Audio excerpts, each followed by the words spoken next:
ওকে লিখতে দিয়েছিলাম, এই যে হিন্দি লেখা ছিল এতটা, এই যে এতটা লিখতে দিয়েছিলাম, ও কিন্তু লিখে আনেনি। লিখিসনি কেন তাই বল? কি হয়েছিল? জ্বর? কবে জ্বর এসেছিল? সেই কারণে লেখা হয়নি? পড়া দিয়েছিলাম তো মনে হয় পরশু দিনকে, পড়া দিয়েছিলাম পরশু দিনকে, আজকে হচ্ছে বুধবার, সোমবারে পড়া দিয়েছিলাম। তো লিখলে লিখতে পারতিস, তাই না? দেখি কেমন জ্বর এসছে দেখি। কই কপাল তো ঠান্ডা, জ্বর কই তোর?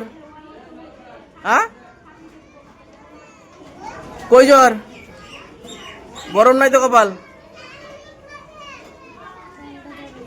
হ্যাঁ ঠান্ডা জ্বর এসেছিল। ঠান্ডা জ্বর এসেছিল? ওকে লিখতে দিয়েছিলাম, সেই লেখা করে আনেনি, বাহানাতে বলছে জ্বর এসেছিল। আমি কপালে হাত দিয়ে দেখলাম, কপালে হাত দিয়ে দেখছি ঠান্ডা। আমি বলছি কই জ্বর? তো বলছে ঠান্ডা জ্বর এসেছিল। ঠান্ডা জ্বর কেমন আমি তো বুঝতে পারছি না, আপনারাই বলেন কেমন ঠান্ডা জ্বর হয়। যাও, পরের দিন কিন্তু লিখে আনবা, ঠিক আছে? মনে করে লিখে আনবা, ঠিক কিন্তু নাহলে কিন্তু মারবো আমি, বলে দিলাম। বুঝতে পেরেছো? যাও লিখে আনবা।